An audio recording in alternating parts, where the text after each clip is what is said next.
come state? Welcome back to my channel with Nindi.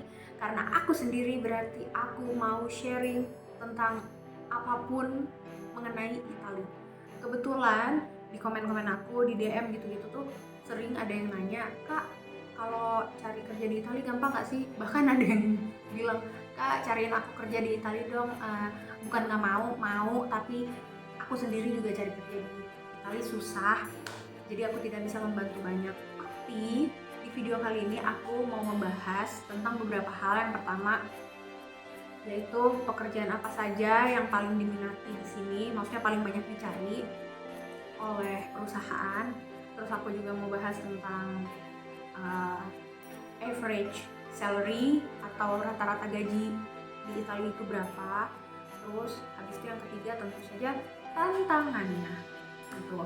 Dan aku tidak mau berbasa-basi, kita langsung mulai aja ke topik pertama. Jadi topik pertamanya adalah lulusan apa sih yang paling dicari oleh perusahaan di Italia. Yang pertama nih jelas banget orang yang menggeluti bidang IT. Terus kedua tuh engineer, itu tuh paling banyak dicari di sini. Pokoknya tuh orang-orang lulusan informatika, terus insinyur itu cukup mudah untuk mendapatkan pekerjaan di sini. Kenapa? Karena di Italia itu banyak banget industri dan manufacturer. Jadi kayak pabrik mobil, pabrik obat, pabrik kesehatan, dan banyak lagi. Pabrik makanan pun di sini juga banyak. Jadi di sini tuh emang banyak banget industri, mulai dari otomotif, makanan, fashion, semua ada di Italia. Itulah kenapa kalau kamu lulusan IT atau kamu seorang insinyur atau kamu orang yang ngerti mesin, mekanik gitu, gampang banget untuk bekerja di sini.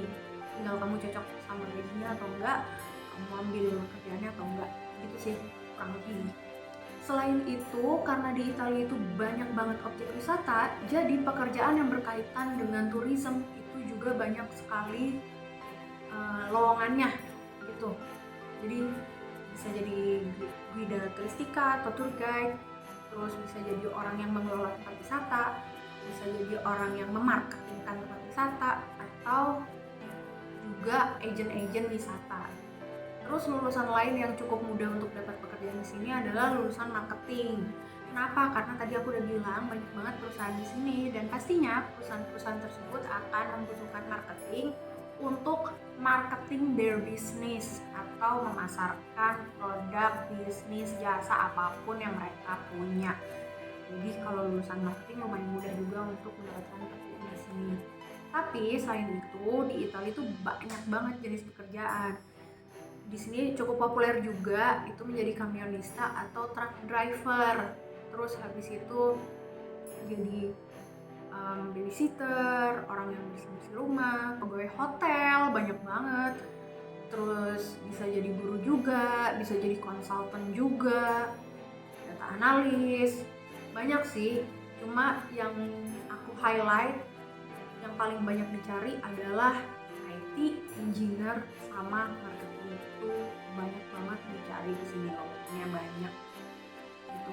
Ada yang tanya average salary di Italia berapa sih, atau gaji rata-rata di Italia berapa sih gitu.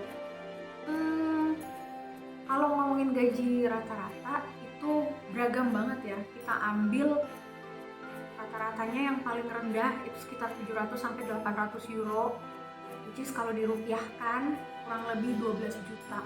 Kalau dirupiahkan dengan kurensi hari ini, hari dimana aku membuat video ini, which is adalah tanggal 3 November. Pekerjaannya apa sih kak? Kalau gajinya segitu, itu tuh pekerjaannya kurang lebih jagain anak, tapi yang part time. Terus bersih-bersih rumah orang atau public space, tapi yang part time juga. Ya pokoknya jasa-jasa cleaning, jasa-jasa part time itulah mostly gajinya segitu. Sebenarnya ini tuh tergantung juga dengan tingkat pendidikan masing-masing orang. Ada juga orang yang udah jadi pegawai tetap, kerjanya full time tapi gajinya tetap segitu. Kenapa? Karena dia hanya lulusan SMP misalnya, atau dia hanya lulusan SMA misalnya gitu. Jadi ya, tapi mostly gaji segitu itu part time. Jarang banget yang full time gajinya segitu. Terus ada yang nanya juga berapa sih kak gaji fresh graduate? Ya tergantung kerjaannya apa. Kalau kerjaannya IT kayak Luka kan dia software engineer, programmer atau mekanik, dia bisa semua. Waktu dia masih fresh grade, gajinya dia udah di angka 1.500 karena satu, dia lulusan universitas, dia sarjana. Jadi waktu dia fresh grade aja gajinya udah 1.500. Berapa sih 1.500 itu, Kak? 1.500 itu kalau pakai kurensi hari ini lagi-lagi adalah sekitar 23 juta kurang lebih gitu ya, teman-teman. Jadi gaji fresh graduate itu kalau di average mungkin di angka 1.000 sampai 1.500. 1.000 tuh berarti sekitar 15 jutaan sekian gitu. Tapi tadi balik lagi, fresh graduate dari mana nih? Dari SMA, dari D3, dari S1, S2, S3, itu semua gajinya beda. Pendidikan itu mempengaruhi gaji di Italia, dan juga jenis pekerjaan kalian tuh apa. Dari mana nih Kak sumbernya, Kak? Valid enggak? Oke, kalian bisa cek aja di wagecenter.com. Di situ banyak info-info soal gaji-gaji di setiap negara di Eropa gitu sih. Tapi emang sekarang apa sih yang nggak bisa diakses? Kalian tinggal Google aja, di situ tuh udah banyak infonya. Mau butuh average salary di mana, di negara mana, itu bisa ditemukan di situ. Jadi ini nih menariknya nih kalau menurut aku. Jadi aku itu tahun lalu sempat kerja jadi pegawai toko. Aku jaga toko dan aku digaji 24 juta per bulan buat jaga toko. Kalian tahu kan jaga toko, yang datang buka toko, bersih-bersih tokonya, memastikan displaynya rapi dan cantik. Terus habis itu sebelum pulang kalian harus catat pemasukan hari ini berapa, pas ganti shift itu loh closingan. Terus kalian harus ngecek kalau ada barang yang hilang atau kalau ada sesuatu yang salah nih dari toko ini gitu. Pekerjaan yang sangat mudah, dan aku digaji 24 juta, which is itu menurutku tinggi banget. Aku cukup kaget. Itu aku kerjanya di Como Centro atau di Sentral Como. Aku tuh kaget karena di Indonesia aja dulu aku kerja sebagai PR manager, aku belum pernah menyentuh angka 20 juta. Dan di sini aku udah 20 ke atas dengan beban kerja yang sangat ringan, tidak perlu meeting sampai malam-malam. Itu sih menarik ya kerja di sini. Nah, ini yang aku bilang menarik. Kenapa? Karena kalau kerja di toko itu mereka nggak terlalu mempermasalahkan pendidikan kalian. Aku ijazah S1 nggak kepake. Mereka bisa pakai yang D3 juga. Bahkan di beberapa toko, asal bukan di Centro, itu mereka nggak peduli kalian lulusan apa. Yang penting kalian ngerti Excel, kalian ngerti komputer, kalian bisa bahasa Itali, terus kalian bisa ngitung. Karena ya yang hitung penting sih, hitung stok barang, hitung duit, itu penting kan. Jadi yang penting kalian itu ngerti basic ya, dia basic banget, basicnya orang kerja gitu. Dan itu menurut aku menarik banget sih, karena kalian bisa kerja di toko dengan pendidikan yang gak tinggi-tinggi banget, gajinya minimal 15 juta gitu. Terus gaji tertinggi itu berapa sih Kak kalau di Itali? Ya tergantung kalian di posisi apa, kerjanya di perusahaan yang seperti apa.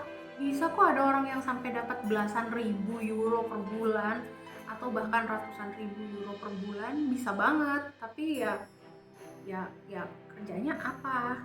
Apakah kalian business ownernya sendiri mungkin gitu.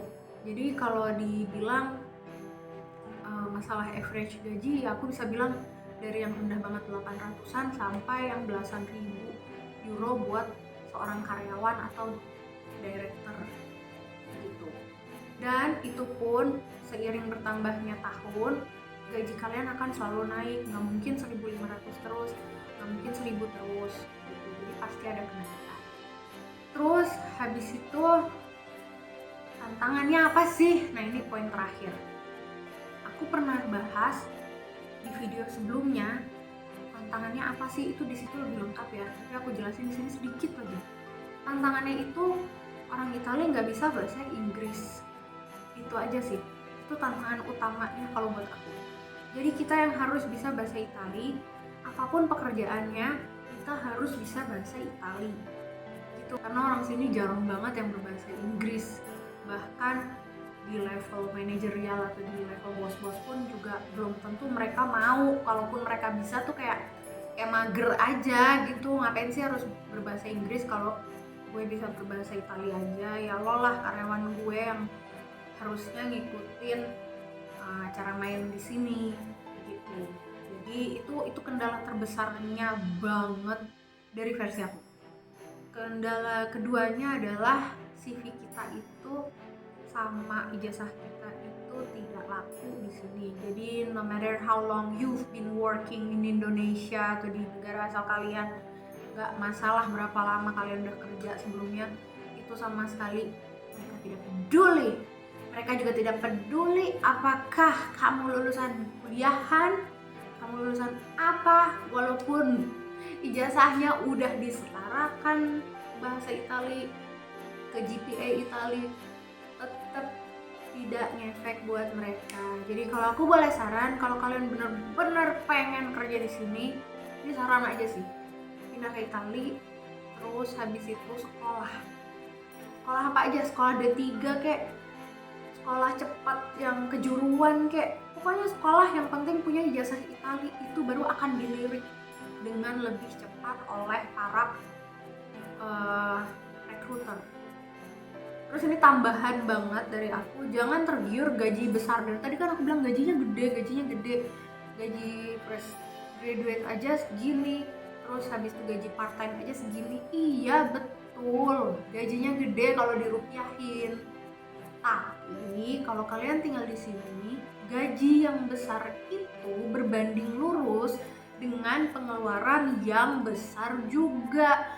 Jadi jangan dipukul rata kalau orang yang tinggal di Italia itu, atau di Eropa secara keseluruhan deh, nggak usah di Italia, itu duitnya banyak. Pasti duitnya banyak nih, tinggalnya di luar negeri. Tidak begitu, karena pengeluarannya juga gede kok. Kalau gajinya cuma 800 euro, kalian mau tinggal di apartemen yang seperti apa? Kalian mau makan apa? Soalnya kalian di sini ada yang ditumpangin. Terus habis itu kalian punya keluarga, itu mungkin masih agak make sense. Tapi kalau kalian tinggal sendiri, terus harus dipakai buat sewa apartemen, harus dipakai buat masak 1 bulan, transport dan lain-lain, menurut aku tidak worth it.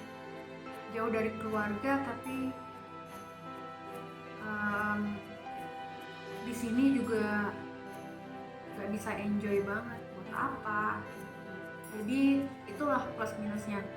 So guys, aku harap video ini membantu buat kalian yang pengen deh kerja di Eropa. Ini aku memang mengasih gambaran Itali, tapi kurang lebih kondisi Itali dan Eropa itu ya sama aja gitu.